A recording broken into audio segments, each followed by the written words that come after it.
Well, the country still remains reeling after Friday, January 27th. The Memphis Police Department released the body cam worn footage of the beating death of Tyre Nichols, the 29-year-old father who himself was apparently, from all accounts, trying to merely save his own life from a very perilous situation that the Memphis Police Department put him in. 5 of those police officers have been criminally charged with felonies ranging from second-degree murder to aggravated assault to official officer misconduct. Today on Status Coup, we're joined with Olayemi Olurin. She is a abolitionist, a defense attorney, and obviously someone that is very well versed not only on the issues surrounding police violence and brutality, but the overall injustice of the American carceral system. Ole, thank you so much for being here. Thank you for having me. You know, I mean, I have my own YouTube channel. It's called Burn It Down with Kim Brown. And last night I went to my show, my live stream, intentionally late because the ways in which this particular police murder captured on body cam footage was preceded by so much caution and heads up and clear preparedness for the state for what the people may do once this footage was officially out was so very, very telling. What is your takeaway, not only from the footage, which I assume that you saw, but the response coming from nationally, the police at the local level, coming from President Joe Biden, and then the response that we saw last night in the streets? America has a way, I believe, in the wake of these kinds of routine and repeat tragedies of feigning ignorance. And that's what I think we've seen happening here. Like it would be unreasonable for us as a country to pretend like we haven't seen this before. LAPD killed 3 people at the top of this year, alone, right? We had over 1,195 police killings last year. So this is something that is very much so how America and how policing conducts itself. I think what I thought when, based on everything that they prefaced before they released the video, I think this is a sacrifice. This is a way to deflect, right? Because there are five Black police officers now. They were quick. They were willing to concede criminality to them. They were willing to say this is the worst video of all time. This video is gruesome. Is it the worst police brutality video of all time? Exceptionally so.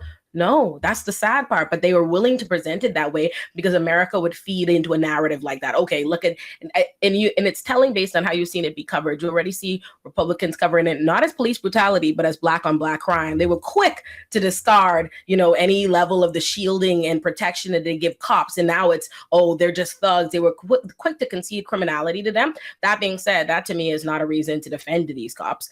That at all, right? I think this is a reflection of systemic racism and how white supremacy functions, because it's a mistake to believe that diverse police departments will snap out the problem. If an institution is racist, if it is systemically racist, if they teach you to marginalize, to beat and brutalize people who look like you, it doesn't matter if you will get other people who look like that to conduct this. This isn't new. James Baldwin has talked about this. NWA has talked about this. It goes across the range. Our community knows that Black police are just as complicit in the abuse and the brutalization as white police, but this allows them to deflect. I also think the second part that's important beyond systemic racism is looking at white supremacy and how that really functions, because you will not be protected you can go choose as a Black person to go be an agent of white supremacy too. And they will allow you to do that. They will allow you to participate in the subjugation of your own community. But when it comes down to it, they will not protect you. And that's what you're seeing happen here. And that's not new. If you go look at tons of cases of police brutality, when it is a Black police officer that commits the brutality, they are likely immediately fired and charged because they won't protect them. So I think this is very telling. I mean, and you talk about the ways in which systemic racism and white supremacy function in that way, in which Black cops who themselves commit brutality are not protected by the system. But we are seeing many Black faces in positions of power surrounding all of this, from the Memphis police chief to the elected leadership of Memphis. And we've seen this really in democratically elected, democratically controlled cities and states across the country, where you have elected Black mayors, elected Black city council people, all of whom vote in favor and use their budgets to give police 100%. Overwhelmingly the dominant lion's share of a given city budget. And they're talking about more police. Yes. Ole, they want more police. Yes. And this is coming from the head of the Democratic Party and President Joe Biden. So what can be the response? Because we, as people that fully understand that the police need to be abolished, and the insult after the 2020 uprisings to instead increase police funding in the face of all the protests against the further militarization and expansion of the police state. What does that say to people like us in our community, but also to our allies who do recognize the injustices here and the ways that the police state is applied against Black and brown people in this country? It tells us a lot. I think one of the first things it tells us is that white supremacy doesn't need a white person in the room to function. If that's just the truth. If white supremacy is ingrained in the fabric of your nation, and it's ingrained in all your institutions, it's ingrained in your media, it's ingrained in everything that you indoctrinate people to believe in, you will find that the marginalized and people will become agents to take up that flag against their own people. And that's what you're seeing. So that's one. Two, I think the thing it tells us that I think a lot of us have been saying for a long time is that it's not a Democrats versus Republican thing. It's not a blue versus red thing. It's not, it's far more nuanced than that. If we're all raised in the same society and you're being fed the same thing as objective, as fact, and that's the way that Black people are criminalized without pushback, that's the way these narratives are created around us, you will find that Democrats and Republicans are very invested in the same thing. They're all perceiving it and treating mass incarceration as the answer to everything. I also want us to remember that mass incarceration is a business. On top of the fact that it is slavery, and that's not hyperbole, it is slavery. That's literally why the carve-out is there in the 13th Amendment. It is slavery. If you take ownership of people and work them for your another's financial gain, and they're deprived of their freedom and civil liberties, that is slavery. That's what America is doing. And quite frankly, right now, 2 million people are in that system. But if you turn it into a business for everybody, the Democrats, the Republicans alike, it is a business in this country. They make $11.6 billion on goods that they get from prison labor, both private and public, people who are incarcerated, both pre and post conviction. Then you're going to see a lot of investment in feeding us that same narrative. And that's what I think is happening here. It's easy for them to come out and act outraged after the fact at an incident. They'll say they're outraged, that it's sad that this particular individual thing happened, but they are not opposing the structures and the different policies that make it possible for those things to happen. And so what they need to do, and I think what you see is these concerted efforts that we get in between when the movement, when there's a highly popularized death, you'll see the movement get a lot more attention, and then it'll slow down and it'll go up like this. What they do during the down periods is they attack education, they attack information, they attack what you have access to, because they know if you have access to certain information, if you realize what the numbers are on policing is, if you realize, hey, what happened to George Floyd? What happened to Elijah McClain? What happened to Tyre Nichols? What happened to Alton Sterling? What happened to Philando Castile? What happened to Walter Scott? These things are not isolated, but these are things that are being perpetuated by our everyday society. You will start not to support these things that you've been fundamentally taught. So I think that's what that tells us, is that they're united in the same kind of misinformation campaign and kind of keeping us like dumb, docile, and complacent. The normalization that police kill Black people as accepted fact in the United States is something that is very disturbing, because as you mentioned earlier, 2022 was the most deadliest recorded year for police killings in this country, with over 1,000 people being killed. In January 2023, we're probably already off to a record start. And there's something about those numbers, Ole, that really bother me, because it does not seem to bother the masses of Americans, right? And on top of that, the number of people that die whilst incarcerated, that die while in police custody, these are not even numbers that these cities, municipalities, states, and even at the federal level, they don't even keep track. They do not even keep track. Exactly. And I think, what is more concerning, the way our police brutality conversations are framed. Something we always have to remember and take into consideration is as high as the numbers are, as bad and damning as the numbers are, the numbers would be worse, because think about how many incidents of police brutality they don't admit to, they deny, they lie about, or what is the range of brutality. Because when people think of police brutality, they think of the people that they saw in video that were killed by the police, but they don't think about the everyday way that brutalization and violence is a part of policing. Because a conversation I had with my mentor, Masai Lord, who's a civil rights attorney today, was he said, everything besides him dying is what he sees in videos every day suing. Like, that is a normal thing for police to go and pursue somebody, brutalize them, beat them up. I know that as a public defender, it's very rare that I have a client that tells me they weren't beat by the police and aren't showing me some kind of bruising, that aren't telling me a story about that. And so that's what we have to really take into consideration, because I think that is important to how we frame policing. Because I saw a tweet last night. Someone said, oh, what happened to Tyre Nichols was despicable. Those police weren't acting like police officers. I'm like, no.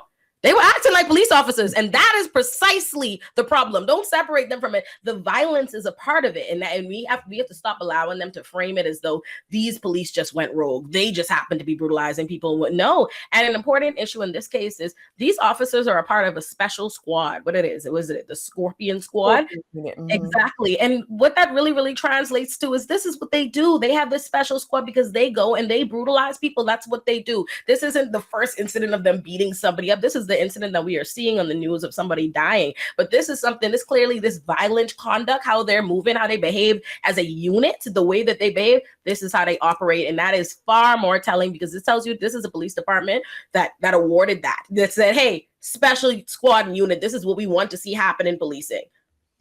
And this is in policing across the board. That horrific case across over in the UK of elite Metropolitan Officer David Carrick, the one who admitted to, I think, almost 50 sexual assaults and rapes. He was an elite officer. It's right.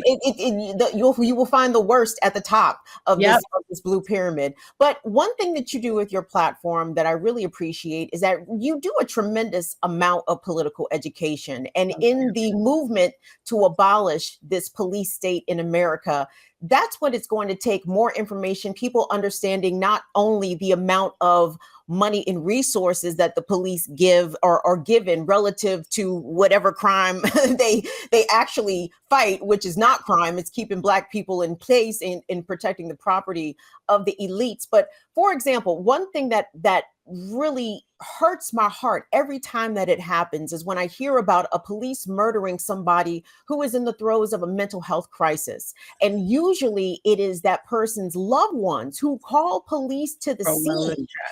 And I really want people to stop doing that, but I really want Black people to stop doing that, because it is almost a guaranteed death sentence. And I know that is not the intention of those that are calling for help to come assist somebody that is in crisis. How can we better educate and inform our folks that 911 is not the answer, that the police are not the solution to every single kind of disturbance, and that in fact it is more likely to put you and your loved ones in danger when the police arrive on the scene and usually escalate? We've seen so many of this. Our people get shot and killed because they're experiencing a crisis.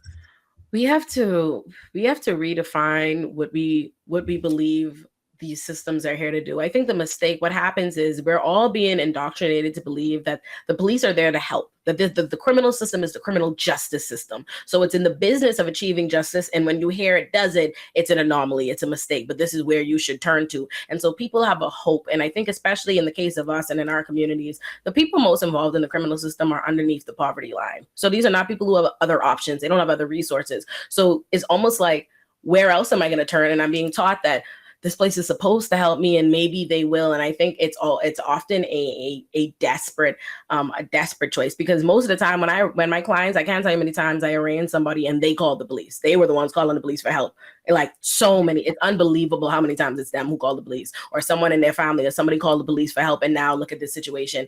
And I think it's unfortunate because it really all boils down to, one, education, but then two, the resources. And I think that's why it's incumbent upon us, and those of us that can, to try to do our endeavor best to put these messages out, to help people, shift their social consciousness and learn these things and unlearn these things they've been taught to believe about the system and rely on it. But it also requires us to really put our foot to the gas on a lot of these politicians and our local, especially our local people. We focus a lot about federal and all these, like the higher ups, but it's a lot of these, your council members and your state legislators who have a lot of say in things. And we have to do something to them about resources and where they allocate those resources, and doing something to create alternative systems. And you do see some places adopting now different hotlines that you can call a social worker, or call a mental health worker instead of calling the police. And that's what we need more of. But unfortunately, the reality is America's criminal system is built to prey on the poor, and that's why it's able to do all of these things. The majority of everybody in the criminal system in America made underneath $12,000 annually before arrest, right? So it's picking on the people with the least resources and the people who have the least places to turn. So it's incumbent upon us to re-educate, but also to reallocate. Resources need to be reallocated to the communities and give them alternatives, because unfortunately, a lot of people, you're right, a lot of us we know what the criminal system does, but in the moment of feeling, well, what else will I do? That's where they turn. So your work as a criminal defense attorney, undoubtedly, it has informed your views on the system right now. And there are a lot of, I would suppose, well-meaning people who call for reforms, when they see the video of Keenan Anderson and Tyre Nichols and so many others. They say that those police were not well trained, that if we had a better trained police force, that's why they need more money, that reform. And the word abolition is such a radical foreign concept because, again, like you said, we're so indoctrinated to accept the police and policing in our lives is such a normalized thing that to remove them from the equation, they think anarchy will automatically ensue. Yeah. So the ways in which people are trying to make the system and make the situation better, can it be reformed and can it be improved from the position that it is now? No, let me tell you what it is that I think. First, I think what's radical is a police state. What's radical is having a body of people that you hire, that you empower, that you give the money, and they are able to brutalize you, that not listening to their every command. If they don't feel respected, they have the right to kill you. What's radical is living in a country where you know that police are killing thousands of people and people will get up and try to vilify the dead. That is what's radical, is trying to create these new structures to defend and justify it. But in terms of reform, listen, I'm an abolitionist because this system is slavery. That's what it is. Like, that's period, point blank, done. Everybody likes to have these other conversations around it. It is slavery. So, and SLAPP doesn't help anybody. It's not there to help anybody. And I think that's important because when you talk about abolition, people say, well, if you get rid of the prisons and the courts or you get rid of police, how will you address harm? How will you address crime? And it's important to remember that we don't have those systems in place to address that. Every one of those systems in place are actually there and do function to regurgitate these exact same problems and cycle the same exact social ills and harms for the same under-resourced, marginalized communities so that they can keep it going. That's why it is a business. It is there to control certain populations, Black, brown, and other. That's what that's there for. So it's not there. So I'd say the alternative that we're trying to propose is that we actually address these root causes in the first place. And as far as reform, the people that are teaching you, that are talking to you about abolition, the organizers that are telling you the system needs to be abolished, are the people trying to give you the substantive reforms that actually take power away from the state and move us towards there. Like, I recognize that they're not going to close all the prisons today and close all the prisons tomorrow, or, fire all the police officers today. But what I'm saying is we need to divest from mass incarceration instead of continuing to put billions and billions of dollars into doing the same thing and achieving the same lack of results. Let's start to chip away at that by putting that money into our communities, and bit by bit, as you divest from that system, as you actually address people's actual material needs and their issues, when you give people the money for education, when you give people the money for housing, when you give people the money for mental health resources, you will find that you will eventually come to not have so big of a police state and not rely on it because you don't need to. The truth is the safest communities are not the most policed. They're the most resourced. That's just the truth of the matter. So that's what abolition is. That's what we are advocating that you do. It's not an inherent problem with reform. It's the fact that the people, the system itself are the ones telling you that they don't need reform. They're the ones telling you, oh, when Dan Roy Henry was killed by NYPD, what did they do? They awarded that police officer police officer of the year. The union gave him an award. They're the ones telling us that the system is functioning as it's supposed to. They're the ones telling us that reform can't work because reform isn't needed because this is what they want. It's not that we're against it. So we are trying to get you to divest and to invest in things like cash bail reform. Let's abolish the cash bail system. Let's decarcerate Rikers. Let's do these different things that move us towards abolition. We also experienced the police assassination of a young protester defending the Atlanta forest by the name of Manuel Tehran, also known as Tortuguita. He was killed allegedly by Georgia State troopers, seemingly assassinated while in his tent. The Stop Cop City movement has been something that has been sustained for many months now, and it seems as though, despite the organizers in Atlanta that have quote unquote done it the right way, they petitioned the city council, they had hearings, they went to the community, they found overwhelmingly that the community and the people of Atlanta do not want this Cop City built. And still, as you talked about those and those who are funding carceral states and funding the police state, a lot of this is coming from private dollars. Specifically, the Atlanta Police Foundation has a lot of corporate backing from companies like Coca-Cola and Cox Enterprises and the Atlanta Journal-Constitution. There's a lot of private corporate dollars that are going into this grotesque police training compound that will eliminate, many dozens of acres of a protected forest, something that is also an environmental justice issue, in addition to being a racial justice issue. But what is your take on this, Olay? Because the police, despite the will of the people, are intent on building this facility. I personally think that the organizers are going to eventually win, but it seems as though the state is ready to ratchet it up, in addition to charging protesters with excessive charges of domestic terrorism and giving them unreasonable bail, denying them all kinds of rights that they are entitled to. What is your take about the escalation of the state regarding the Stop Cop City movement? Cop City is a prime example of a police state, of what it means to live in a police state, and environmental racism. Because first and foremost, it is not a coincidence that Atlanta is a city that as of 2021 polls 50% Black. So it's not a mistake that they want to take 350 acres to make, quite literally, it's not hyperbole, they want to make a mock city where Atlanta police can test out urban warfare. So let's think about that. We have about 35,000 officers in NYPD in New York City. And they have about 2,000 officers in Atlanta. I think the training facility for NYPD is 21 acres. They want to take 350 acres for 2,000 officers in Atlanta to have this mock city. So what is that for? Now, when they're testing these urban warfare tactics to use on the 50% Black city, is also not a coincidence, and it's also important, and it needs to be discussed, the environmental racism, because people don't really understand what you mean when you say that, but this is what we mean. Atlanta is a city within a forest. That forest is there for a reason. That forest protects them from overheating, it protects them from flooding. So, and on top of that, 20% of the people in Atlanta are literally impoverished. So if you take a 50% Black city where 20% of the people are impoverished and they are being protected by this forest that protects them from flooding and overheating, and now you cut down that forest, what happens when this Black community, this already under-resourced community, they're now being policed by a police department that is now trained in urban warfare, and now they're subject to nature, which is flooding and all these different things that they won't be able to get financial recourse from. They'll be run out of their communities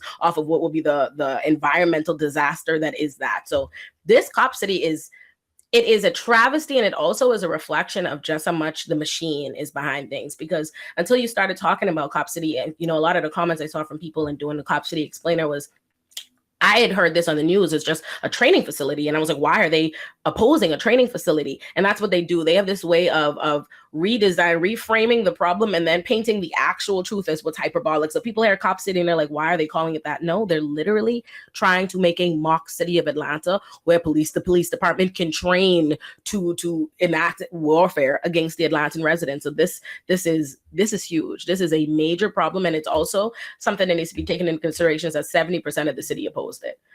That's what you said. The organizers did the right thing. The organizers went and they tried to take the legal channels. They tried to do that. Let me show you. Our city opposes this. This is protected forest, and 70% of the city does not support this. And you know what they said? We don't care. We don't care. We're going to do it anyway. Cut down the forest to everybody's detriment. Empower the police, give them more money, give them more resources, and do all these things that the residents have opposed. So does that? And when you think about that, you have to say, how could it be possible that they're there to protect and serve? Have you ever had anybody that's there to essentially protect you or work for you or serve you that gets to tell you they're going to violate each and everything that you want? And if you oppose it, and when you do oppose it, we will invade and we will kill you in your own bed. It's a tragedy. It is a tragedy. And unfortunately, these state-sponsored murders are going to continue because there is no political will, at least in elected spaces, to do anything substantive about it. It's continue to fund the police, continue to give the police more training. So for us who are theoretically on the menu, right?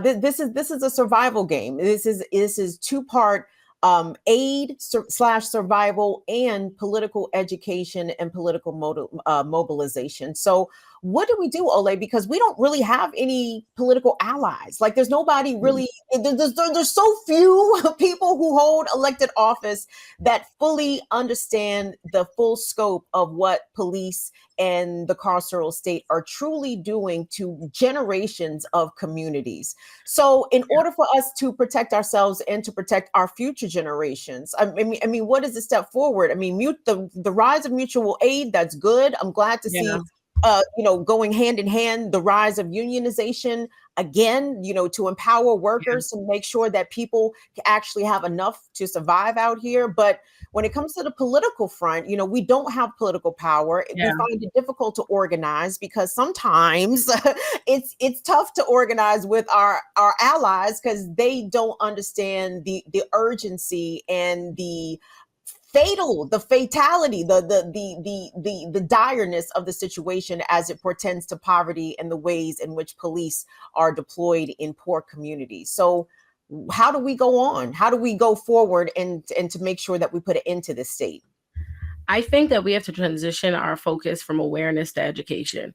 I think people are aware. We're aware that police kill Black people in America. We're aware that certain communities are mistreated. But what we are not so aware, and what I realize is people do not understand the fundamentals, the foundational things that support that. And because what happens in the movement is you get a very superficial support, right? It's like, oh, all these people at the protest with you, they're with you because they think it's sad that person died, but they are not educated on all the underlying institutions. They don't get it. So many comments, you see them responding, how is it systemic racism? How is it racism, systemic racism if the cops are Black? Or how is that environmental racism? We have to transition our focus to education. And I know in my heart of hearts, I believe that is the answer for two reasons.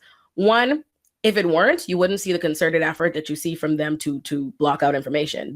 There's not a coincidence that in the wake of the social justice movements, in the wake of everything with George Floyd, you see book banning. All of a sudden, you see the straw mans of critical race theory. They're trying to get Black history out of the schools. That's literally DeSantis is on a mission to do that right now in Florida. To me, that is a very, very clear indicator that they get it, because the reality is this: the government, the powers that be, will do what they need to do in order to create and maintain their power, and whatever and what the people will support, whatever the people will condone and the people will endorse. And that's why we've lived in a world where what the powers wanted was tough on crime. They wanted mass incarceration. They want a world in which we're subjugated like this. And so they trained us, and everybody was on board on it in a very neutral, thinking it's very neutral and objective. Oh, they're the bad guys. This is the next thing. But as time shifts, as people learn more, as media changes, all these different things, you start to see people push back. And so I think it obviously is incumbent upon us to shift the social consciousness, because people will stop supporting it. When people, even when I first started talking about Rikers, as much as people know about Rikers, they've heard about Khalif Browder, but Rikers has been around since 1932. New York is a city filled with 10 million people. How come it is that it was shocking to people when I said it was a pretrial detention center? Because even the most basic of information is kept from people to allow them to support it. So they'll think, oh yeah, that's sad, what happened to Khalif Browder, but Rikers is otherwise this big bad place for big bad people. You know what I mean? They don't learn these things about cash bail. They don't know what the system actually reflects. So I think education, I think we have to fight their concerted efforts to keep us from getting the information out. And we have to do our best to make sure we don't leave the conversation at people's emotions. It's not enough to invoke everybody's emotions and, oh, you feel sad because you saw that video. It's not enough for that. You need to actually start talking about, well, hey, would this have happened to George Floyd if you didn't support these policies where over policing happens in these communities in the first place? Is that a normal, course of action? Or should the police be armed, police be handling traffic stops? We have to actually start addressing the policies, the initiatives, and the things that we condone and pay for in society that make the tragedies that, pull at our heartstrings so unfortunate, but makes those happen. Yeah, so long as the police state is being enacted against Black and brown people, a lot of America is very content with the status quo. And I thank you for saying political education about what people understand the system to truly be. And I want to throw in there media literacy and understanding and recognizing propaganda, and stop falling for the banana in the tailpipe when it comes to these situations, and just assuming that default the police are an institution for good and justice, and they are actually the opposite. So Ole, this has been fantastic. I'm so appreciative that you made time to join us here on Status Coup. We've been speaking Thank with you. Ole Olurin, advocate, criminal defense attorney, abolitionist, all around badass. Please follow her on social media. She has the best commentary. So please, Ole, thank you so much for joining us today. Thank you so much for having me.